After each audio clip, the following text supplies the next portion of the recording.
ఢిల్లీలో బీజేపీ జాతీయ సమావేశాలు నిర్వహిస్తోంది. 2 రోజుల పాటు విస్తృత స్థాయి సమావేశాలు జరుగుతున్నాయి.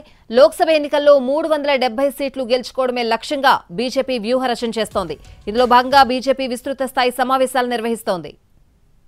नरेंद्र मोदी का स्वागत किया होगी इसकी प्रधानमंत्री ने दीप प्रज्वलित शुरुआत ఢిల్లీలో బీజేపీ జాతీయ సమావేశాలు నిర్వహిస్తోంది. 2 రోజుల పాటు విస్తృత స్థాయి సమావేశాలు జరగబోతున్నాయి. ఇదే అంశానికి సంబంధించిన పూర్తి అప్డేట్స్ అడిగి తెలుసుకుందాం. మా ప్రతినిధి ప్రసాద్ ఢిల్లీ నుంచి లైవ్ లో సిద్ధంగా ఉన్నారు. ప్రసాద్, ఇప్పుడే కొద్ది నిమిషాల క్రితమే భారతీయ జనతా పార్టీ అధ్యక్షుడు జేపీ నడ్డా భారతీయ జనతా పార్టీ పతాకాన్ని ఆవిష్కరించారు. మరికొద్దిసేపట్లో తన ప్రసంగాన్ని ప్రారంభించబోతున్నారు. ఈ 2 రోజుల పాటు జరిగే ఈ సమావేశాల్లో ఏ అంశాలపై చర్చించాలన్న అంశాన్ని ఈ రోజు ఉదయం పదాధికారుల సమావేశంలో ఒక ఎజెండాను కూడా ఖరారు చేయడం జరిగింది. ఈ జాతీయ సమావేశాలకు దాదాపు అన్ని రాష్ట్రాల నుంచి కూడా దాదాపు 11,500 మంది ప్రతినిధులను అధికారికంగా ఆహ్వానించారు. అంతకు మించి చాలా మంది దాదాపు 15,000 మంది ఈ కార్యక్రమంలో పాల్గొనేందుకు వచ్చారు. మొత్తానికి అద్భుతంగా ఈ కార్యక్రమాన్ని నిర్వహించేందుకు గాను అనేకమైనటువంటి ఏర్పాట్లు చేశారు. అదేవిధంగా ప్రభుత్వం ఇంతవరకు ఏం చేసింది, ఇక ప్రభుత్వం ముందున్నటువంటి సవాళ్లు ఏంటి అన్న అంశంపై పూర్తి స్థాయిలో చర్చించేందుకు ఈ సమావేశాలు ఏర్పాటు చేయడం జరిగింది. 2024 మరొకసారి మూడోసారి ప్రధానమంత్రిగా మోడీ నేతృత్వంలో ప్రభుత్వం ఏర్పడాలి అన్న అంశాన్ని లక్ష్యంగా చేసుకుని ఈ సమావేశాలు ఏర్పాటు చేస్తున్నారు. ఈ సమావేశంలో పాల్గొనేందుకు సీనియర్ నాయకులు, మాజీ రాజ్యసభ సభ్యులు వచ్చారు. టీజీ వెంకటేశ్వర, ఏంటి సార్ ఈ సమావేశాల యొక్క లక్ష్యం ఏంటి, సారాంశం ఏంటి? సామాజికంగా ఆర్థికంగా దేశం ఎదగాలి. దేశం ఎప్పుడు ఎదుగుతుందో అప్పుడు అందరికీ సుభిక్షంగా ఉండేదానికి అవకాశాలు ఉంటాయి. అదే దృష్టితో ప్రపంచంలో శాంతి నెలకొల్పాలి, ప్రపంచంలో భారతదేశం గౌరవాన్ని పెంచాలి.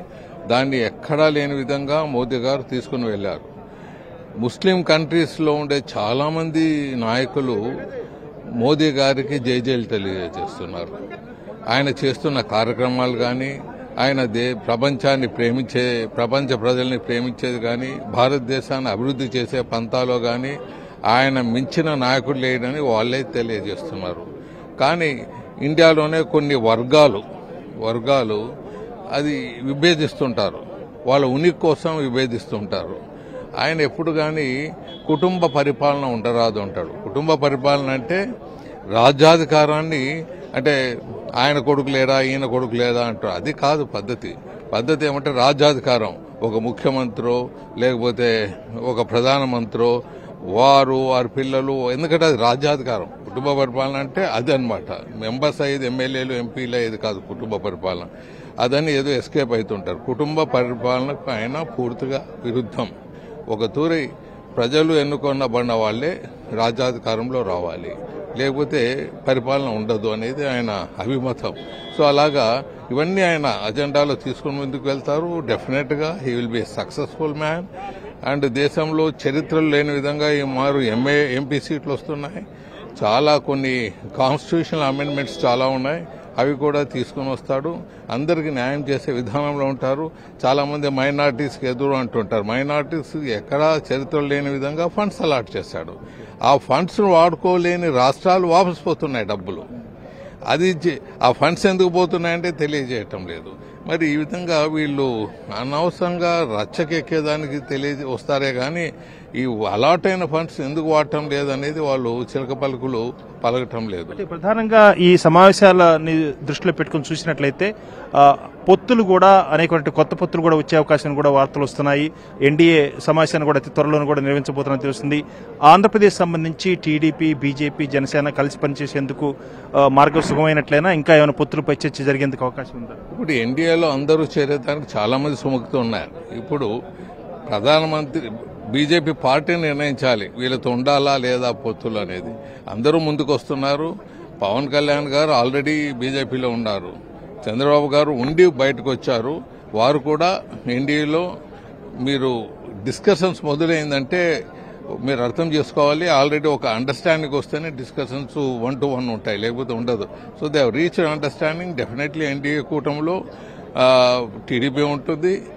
మరి ఆ అలయన్స్ ఎట్లా సీట్లు సర్దుబాటు అనేది కొద్దిగా ఇష్యూ ఉంటుంది. అది కూడా సావధానంగా వెళ్ళిపోతుంది అనుకుంటున్నాను. 2024లో లోక్సభ ఎన్నికల్లో బీజేపీ యొక్క స్థాయి ఏ రకంగా ఉండబోతుంది?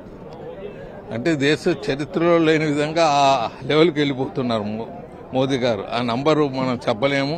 సౌత్లో కొన్ని ప్రాంతాలు తప్ప అన్ని దగ్గర వాళ్ళకు జేజేలే ఉంటాయి, లేకపోతే ఎన్డీఏలో కూటమన్నా ఉంటుంది. సో అన్ని దగ్గర చేతులు లేని విధంగా మెజార్టీ తీసుకుని వచ్చే రీతిలో వెళ్తారు ఆయన.